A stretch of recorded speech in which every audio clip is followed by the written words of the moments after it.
The winter fog lay thick over Whitmore Manor, heavy as an unspoken shame. The cold crept through the stone halls, yet laughter rang warm and sharp from the drawing room. It was the kind of laughter that cut deeper than silence ever could. Elellanena Whitmore stood just outside the door, her gloved hands clasped tightly at her waist, listening as if her feet had rooted to the floor against her will. "They say Prince Alexander is seeking a bride again," Caroline said, her voice smooth and amused. "He's invited half the noble families to present their daughters." Lydia laughed, light and careless. "Imagine that, Elellanena. Perhaps you should apply. If the court has lowered its standards this year." The room erupted in laughter. Teacups rattled. Someone clapped. Elellanena tried to step away, but Lord Pembroke's voice stopped her cold. He was a frequent guest, a friend of her father's, and a man who enjoyed cruelty as much as others enjoyed fine wine. Now, he said, pretending thoughtfulness. "Miss Elellanena does have her charms. Very modest ones, of course, hidden beneath all that gray, but charms nonetheless. Why not send her portrait to London? The court could use a little entertainment." Her mother smiled faintly, saying nothing. Her father frowned, not in defense, but in discomfort.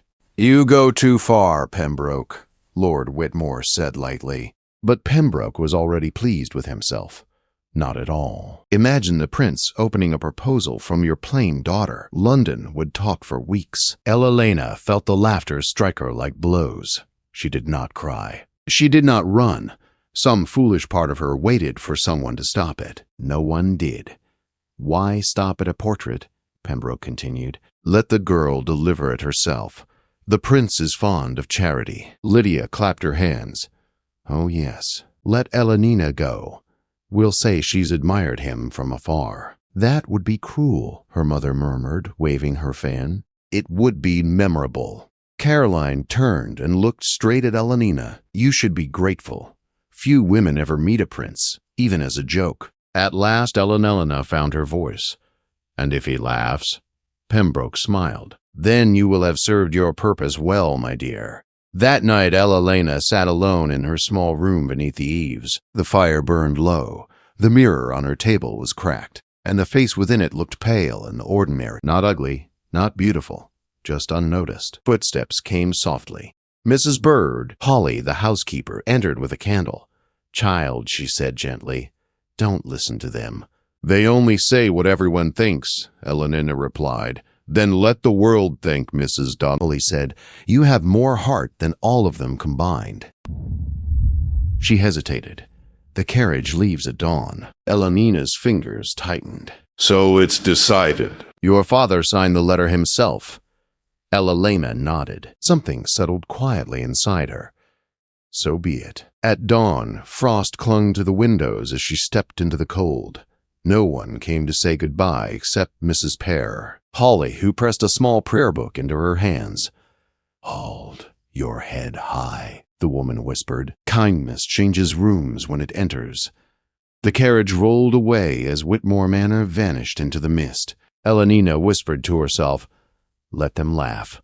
I will not." The road to London stretched long and gray.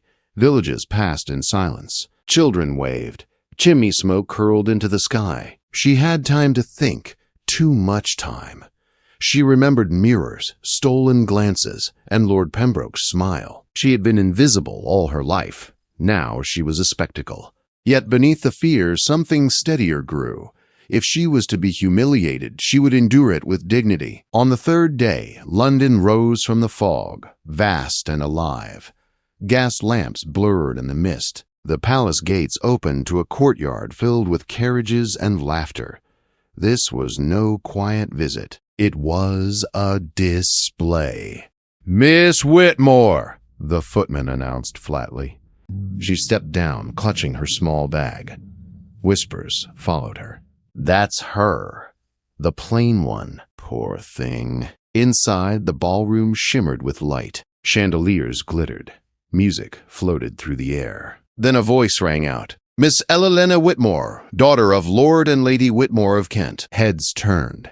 Laughter rippled. At the far end stood Prince Alexander, tall, dark-haired, unreadable. Elellanena curtsied. "Your Highness." He inclined his head. "Miss Whitmore, you have traveled far. Would you honor me with a dance?" Silence fell like snow. She looked up in disbelief. "Your Highness?" "Then we shall learn together," he said, offering his arm. They danced. Her steps were careful, his guidance gentle. "Did you come willingly?" he asked quietly. "Does it matter? It matters to me." "No," she said softly. "I was sent." He studied her face. "You are braver than most." Or simply tired of hiding. When the music ended, whispers returned sharper than before. She moved away, seeking quiet. Laughter followed her into the shadows. Then a voice spoke behind her. "Did you know it was meant as a joke?" She turned. Prince Alexander stood there, anger flickering in his eyes. "I knew," she said, "or suspected, and still you came. When family commands, obedience is all that remains." "You will stay," he said after a moment. "My sister needs a companion, as you command." Days passed. Gossip spread. Princess Charlotte welcomed her warmly. Servants grew kind. The prince watched her with quiet curiosity. One afternoon, laughter turned cruel again in the library, until Alexander's voice cut through it. "Cruelty is not wit," he said coldly. When they were alone, he said, "You do not pretend. I would not know how. You unsettle this place," he said. "Perhaps that is needed." That night, a note appeared beneath her door. "Leave while you can." Another followed. "The truth follows you." Then, at last, a knock. Alexander stood there, reading the note with a darkened face. Someone wished to drive her away. Moments later, a servant interrupted. "Your Highness, the council calls you. It concerns Miss Whitmore's family." Alexander turned to her sharply. "Stay here. Do not leave." The door closed. Silence fell. Far below, in the council chamber, a document lay open. Her father's name, accusations of treason, and Elellanena Whitmore, once a joke, now stood at the edge of something far more dangerous than laughter. Morning light crept weakly into Elellena's chamber, pale and uncertain, as if even the sun feared what the day would bring. She had not slept. Every sound in the corridor made her heart jump. Every distant voice felt like judgment drawing closer. When footsteps finally stopped outside her door, she rose at once, her hands trembling. The knock was firm, official. "Miss Whitmore," a palace messenger said when she opened the door, "by order of His Majesty, you are to prepare to depart immediately. A carriage will be ready within the hour." The words struck harder than any laughter ever had. "Depart," she repeated quietly. "Yes, miss, until further notice. Has the prince spoken of this?" The man avoided her eyes. "I am not at liberty to say." When the door closed, the room felt suddenly smaller. The walls that had once felt safe now pressed in around her. She moved slowly to the desk and sat down, her breath shallow. So this was the end of her strange place at court, not with mockery, but with exile. She reached for a sheet of paper and wrote carefully, each word steady though her heart was not. "Your Highness, I am told I must leave. I do not know what has been said, only that I regret causing you trouble. Your kindness will remain my truest memory of London. I ask for no defense, only that you remember I never sought favor, only dignity." She sealed the letter and left it behind, her name written simply across the front. Princess Charlotte met her on the staircase, pale and breathless. "Tell me this isn't true," she said. "My brother is furious." He argued until the council shouted him down. "I must go," Elellanena said gently. "It is better this way." Charlotte's eyes filled with tears. "You brought him peace." For once he smiled without weight. "That is enough for me," Elellanena said softly. The carriage waited in the courtyard. As it rolled away, she did not look back, though she felt the palace watching her like a silent witness. High above, Alexander stood at a window, fists clenched as the carriage disappeared into the fog. Anger burned hot and useless in his chest. He turned sharply to his aide. "Find Lord Pembroke," he ordered. "Now." The confrontation was brief and cold. Evidence followed quickly. Forged letters, a steward's confession, lies layered carefully enough to fool a council too eager to believe them. "Ride to Kent," Alexander told Captain Gray. "Search Whitmore Manor. Bring me the truth." While London whispered, Elellanena returned to Kent. Whitmore Manor greeted her with cold stone and colder looks. Her mother spoke of appearances. Her sisters avoided her. Only the fields beyond her window felt honest, yet peace did not come. Another letter arrived, unsigned. "If you value his crown, leave England." That night, she packed quietly. Before dawn, she left Whitmore Manor without farewell, her carriage turning toward the southern road. Alexander learned of it too late. "She's leaving Kent," Gray reported, taking the road south. Alexander did not hesitate. "Saddle my horse." They met at a crossroads by the river, mist curling low over the water. Elellanena had stepped out to stretch when she heard hooves behind her. She turned, and her breath caught. "Your Highness," she said, shock flashing across her face. "You should have waited," he said, dismounting. "For what?" she asked. "More scandal? More pity?" "For the truth," he said, holding out a folded parchment. "Pembroke forged the accusation. Your father was innocent." Her hands trembled as she took it. "You risked much for this. I would risk more." She shook her head. "Then let this be farewell. You have given me my name back. That is enough." He watched her climb into the carriage, helpless as it rolled away once more. Back in London, the truth exploded through the council. Pembroke was stripped of favor, yet victory tasted bitter. Elellanena was gone. Then her letter arrived.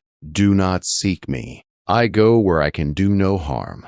Alexander crushed the paper in his hand. "Prepare a horse," he said.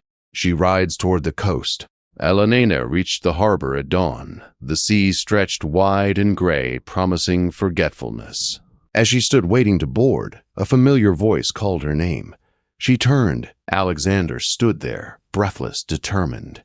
"You cannot do this," she whispered. "You will lose everything." "Then let me lose it for something worth keeping," he said, taking her hands. Royal guards arrived, bearing the decree. Alexander stepped back at her, pleading. "Go," she begged. "Face them. Do not fall for me." He mounted his horse, eyes never leaving hers. "I will return." When he was gone, she sank to her knees as the ship's bell rang. Then more riders appeared. Captain Gray dismounted. "You must come," he said urgently. "The council turns against the prince. Without you, they will break him." Elellanena closed her eyes. Fate gave her no gentle choices, only necessary ones. "I will go," she said. Rain fell hard as they rode toward London. The council chamber was loud with accusation when she entered. Alexander stood surrounded, defiant but alone. "There she is," someone sneered. "The cause of it all." Elellanena stepped forward. "I am the cause," she said clearly, "the cause of truth." She spoke without fear, of mockery, of lies, of men who mistook pride for honor. Her words cracked the room's certainty. When the king entered, silence fell. She placed the confession in his hands. He read slowly, his face changing. "The accusation was false," he said at last. The chancellor protested. Alexander stood firm. "I will not renounce truth for convenience." The king dismissed the council. Alone, he looked at them both, something old and tired in his eyes.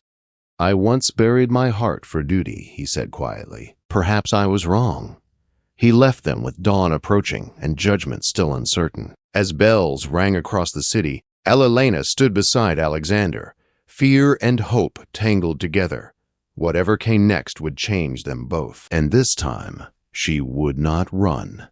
Dawn crept into the palace like a held breath. Pale light slipped through tall windows, touching the marble floors and the tired faces of guards who had not slept. The bells rang again, calling the council to gather once more. This time, the sound carried finality. Elellanena stood beside Alexander in a quiet antechamber. Neither spoke. Words felt too fragile for what waited beyond the doors. She folded her hands to keep them from shaking. Alexander watched the light move across the floor, his jaw set, his shoulders steady. "If they ask you to leave," he said at last, "I will not let you walk out alone." She looked at him gently. "And if they ask you to give up everything, then I will answer honestly." The doors opened. A servant bowed. "His Majesty summons you." The council chamber was full. Nobles lined the walls. Some faces were hard, others uncertain. At the far end, the king sat beneath the crown, his expression grave, older than it had been days before. Alexander and Elellanena stepped forward together. The chancellor spoke first, his voice sharp with restraint. "Your Majesty, the council has reviewed the matter. Though the accusation against the Whitmore family was false, the prince's conduct remains concerning. His refusal to accept the Northern Alliance threatens the stability of the realm." A low murmur followed. The king raised a hand. Silence returned. "My son," he said, "you know the cost of this path. Speak now." Alexander stepped forward. His voice was calm, but it carried through the chamber. "I was raised to believe a crown is worn for the good of the people, not to protect pride, not to trade lives and hearts like coin.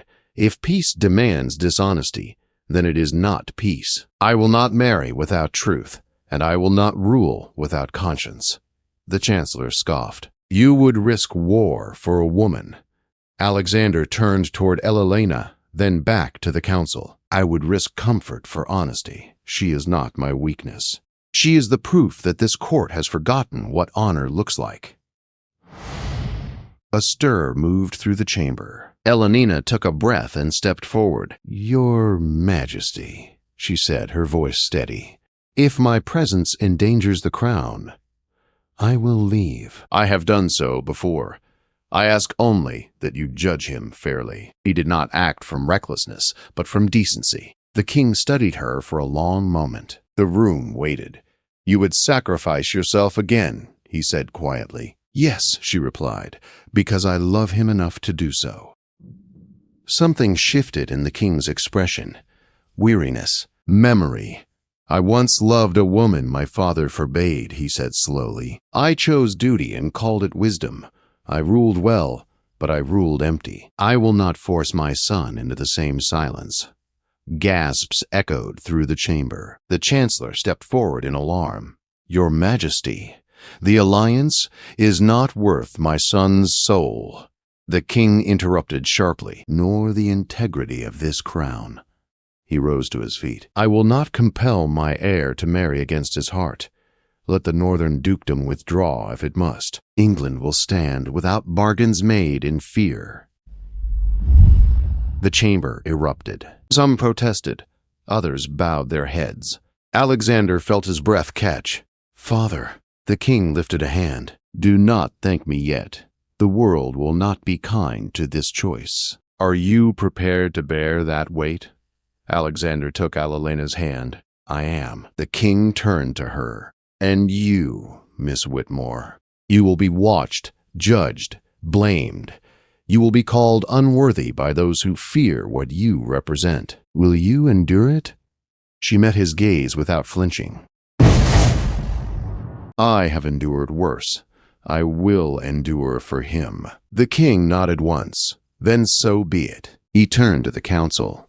"Let it be announced. My son will marry Elellanena Whitmore. This matter is closed." The room fell into stunned silence.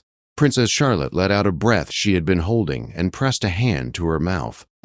Alexander closed his eyes for a brief moment, then opened them, steady again. The king dismissed the council. As the nobles filed out, some with anger, some with awe, the future reshaped itself in their wake. Later that day, word spread through the palace. Servants whispered in disbelief. Courtiers watched Elellanena with new eyes. Some bowed too deeply. Others avoided her entirely. That evening, the king summoned Elellanena alone. She entered his study quietly. He sat by the fire, the crown set aside, looking not like a ruler, but like an old man tired of carrying history. "You will marry my son," he said, "but know this. Love will not shield you from the court. Only your character will. She inclined her head. Then I will rely on that. He studied her. You remind me of the woman I failed. Perhaps this is how I make amends. She did not speak. Gratitude felt too small. The wedding was arranged swiftly. There would be no long delay to feed rumor. The people would see certainty, not doubt. On the morning of the ceremony, snow fell softly over the palace gardens. Elellanena stood in a simple white gown, lace at her sleeves, no jewels save a small silver clasp at her throat. Princess Charlotte smiled at her through tears. You look like peace itself. I feel like a borrowed miracle, Elellanena replied softly. The chapel filled quickly. Nobles stood beside villagers. Servants lined the walls. Outside, bells rang across the city. Alexander waited at the altar, his uniform dark and simple. When Elellanena appeared, all sound faded. She walked toward him with quiet grace, her chin lifted, her steps sure. He took her hands, his voice low. Are you afraid? Yes, she whispered. So am I. But not enough to turn back. The vows were spoken plainly. No grandeur, no excess, only truth. I take you, Alexander said, not for duty, but for honesty. I take you, she replied, not for a crown, but for the man who stood alone and did not bow. When they kissed, the chapel filled with sound. Applause, cheers. The bells rang louder than before. Outside, the crowd gathered in the courtyard erupted in celebration. Some had come out of curiosity, others out of hope, many out of disbelief. Elellanena stepped onto the balcony beside Alexander. The cold air rushed up to meet them. Faces looked up, waiting. Alexander raised his hand. This kingdom has known pride, he said. Today, it chooses sincerity. He turned to her. Stand with me. She did. As winter turned to spring, the kingdom adjusted. The Northern Alliance withdrew, but war did not come. Trade slowed, then found new paths. The people, seeing their prince walk among them with a woman who spoke kindly and listened deeply, softened. Elellanena visited villages quietly. She spoke with mothers. She read with children. She listened more than she spoke. They called her the Quiet Queen. Alexander ruled with renewed purpose. In council, he asked harder questions. He dismissed flatterers. He trusted fewer voices, but listened more carefully. One evening, as they walked through the gardens where roses began to bloom, Elellanena said softly, Do you ever regret it? Never, he replied. Not even when they whisper. Let them whisper, he said. They once laughed. We survived that. She smiled. We did. The joke that once centered a court became a story told in homes and markets, not of beauty found, but of dignity recognized. And in time, the laughter faded, replaced by something quieter and stronger, respect.